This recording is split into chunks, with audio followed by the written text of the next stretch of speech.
যতটা খুশি হয়েছেন আমি শুধু কল্পনা করছিলাম, আর নাজমুল সাকিব ভাই আমাকে বলছিল যে আজকের এই প্রোগ্রামে যদি আল্লামা সাঈদী আসতেন, মানুষ আল্লামা সাঈদীর জন্য জীবন দিয়ে দিত, ঠিক কিনা বলে? আল্লামা সাঈদী রহমাতুল্লাহ আলাইহি মরে নাই, আল্লামা সাঈদী রহমাতুল্লাহ আলাইহি মরে নাই। আল্লামা সাঈদী রহমাতুল্লাহ আলাইহিকে জালিম শরীয়তের কোণে ছিল, শহীদ করেছে, ঠিক কিনা বলে?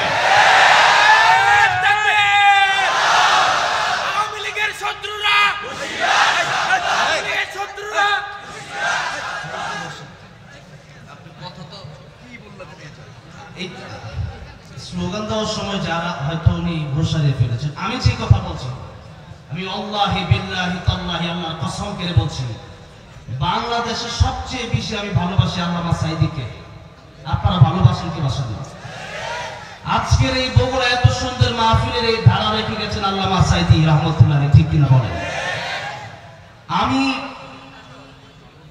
হাসিনা ক্ষমতায় থাকাকালীন এই সঙ্গীত যখন লিখেছিলাম, আমাকে বাংলাদেশের অসংখ্য এমপিরা বলেছিল যে এই সঙ্গীত তুমি কেন লেখলা? আল্লামা সাঈদী তুমি মরনি, শহীদ হয়েছ তুমি এটাই জানি। আল্লামা সাঈদী তুমি মরনি, শহীদ হয়েছ তুমি এটাই জানি।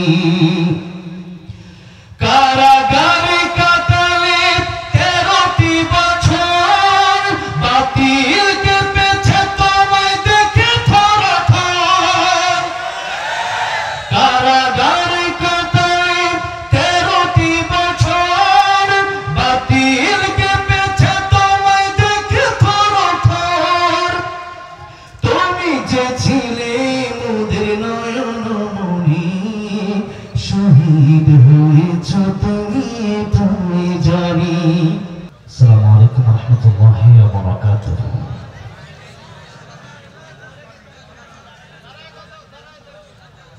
আসলে এভাবে অনেক আগে স্টেজে উঠতাম, তবে আজকের এই প্রোগ্রামটা আমার কাছে স্মৃতিময় হয়ে থাকবে।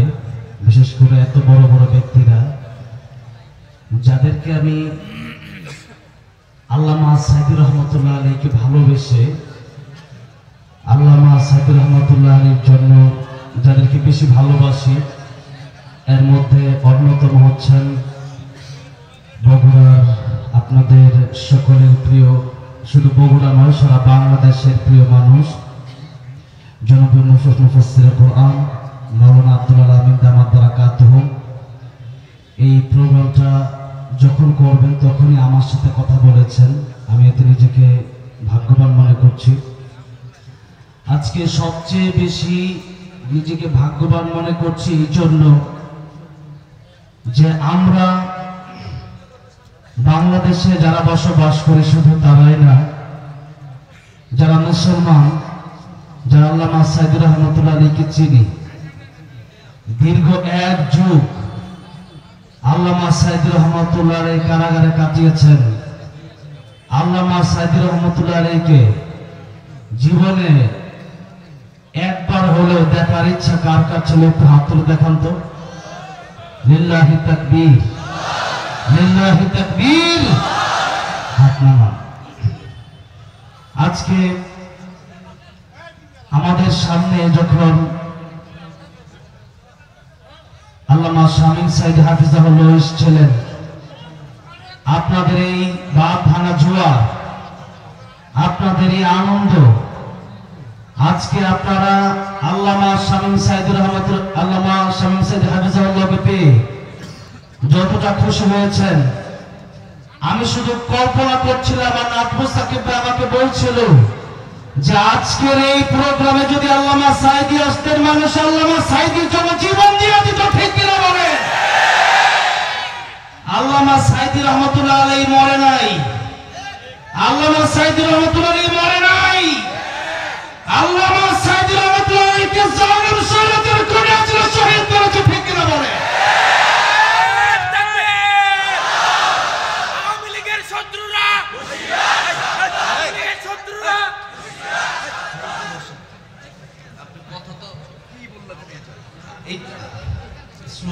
সময় যারা হয়তো উনি ঘোষারিয়ে ফেলেছেন। আমি যে কথা বলছি, আমি আল্লাহি বিল্লাহি তাল্লাহি আল্লাহর কসম করে বলছি, বাংলাদেশের সবচেয়ে বেশি আমি ভালোবাসি আল্লামা সাঈদীকে। আপনারা ভালোবাসেন কি বাসেন না? আজকের এই বগুড়া এত সুন্দর মাহফিলের এই ধারা রেখে গেছেন আল্লামা সাঈদী রাহমাতুল্লাহ আলাইহি, ঠিক কিনা বলেন? আমি হাসিনা ক্ষমতায় থাকাকালীন এই সঙ্গীত যখন লিখেছিলাম, আমাকে বাংলাদেশের অসংখ্য এমপিরা বলেছিল যে এই সঙ্গীত তুমি কেন লেখলা? একজন মানুষ মারা গেছে, ওনাকে তুমি শহীদ বলে দিলা। আমি বলছি কয়েকটা কারণে আমি শহীদ বলেছি। এক নম্বর কারণ হচ্ছে আল্লামা সাঈদী রাহমাতুল্লাহ আলাইহি উনি চুরি ডাকাতি করে জেলখানায় যায় নাই, উনি রাহাজানি উনি খুন খারাপি রাহাজানি করে জেলখানায় যায় নাই। আল্লাহর কোরআনের প্রত্যেক কথা বলতে গিয়া আল্লামা সাঈদী একটা যুগ কারাগারে কাটিয়ে দিয়েছে, ঠিক না? সুতরাং নবীজির কাছে একজন সাহাবী এসেছিলেন, সেই ঘটনা আমার আল্লামা সাঈদী রাহমাতুল্লাহ শহীদ হওয়ার পর আমার মনে হয়েছে সেই ঘটনা। সাহাবীর নাম ছিল আব্দুল উজ্জা। এরপরে নবীজির কাছে আসার পর নাম রেখেছে নবীজি আব্দুল্লাহ। নবীজি জিজ্ঞাসা করেছিলেন, আব্দুল্লাহ তোমার জীবনে কি ইচ্ছা আছে? আব্দুল্লাহ রাদিয়াল্লাহু আনহু বলছেন, ইয়া রাসূলুল্লাহ, ইয়া হাবিবাল্লাহ, আমার জীবনে দুনিয়ার কোনো আকাঙ্ক্ষা ইচ্ছা আমার নাই। আমার জীবনে একটা ইচ্ছা, আল্লাহ যেন আমার শহীদী মৃত্যু দান করেন, যে মৃত্যুর সময় কষ্ট হয় না, কবরে মুনকার নাকির আসে না, বিনা হিসাবে আল্লাহ জান্নাত দান করেন, ওই মৃত্যু আমি চাই। নবীজি দোয়া করলেন। সাহাবী আব্দুল্লাহ রাদিয়াল্লাহু আনহু শহীদ জিহাদের ময়দানে গেলেন। তো জিহাদের ময়দানে যাওয়ার পর আব্দুল্লাহ রাদিয়াল্লাহু আনহু ওই যুদ্ধটা হয় নাই, আসার সময় পথে ইন্তেকাল করলেন। নবীজি তাকে বললেন সে শহীদ হয়েছে। আল্লাহর রাস্তায় ইন্তেকাল করলে শহীদ হয়। আর আল্লামা সাঈদী রাহমাতুল্লাহ শুধু আল্লাহর রাস্তায় নয়, আমরা বিশ্বাস করি ইনজেকশনের সাথে বিষ মিশিয়ে শহীদ করে দেওয়া হয়েছে।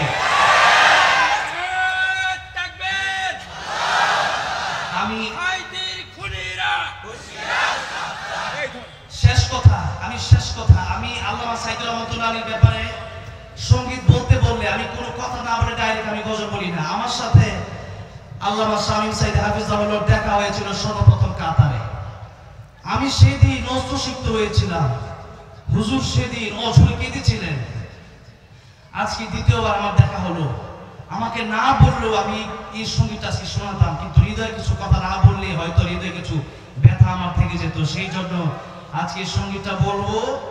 এই সঙ্গীত বলার পর আপনারা সবাই হুজুরের জবান থেকে আলোচনা শুনবেন।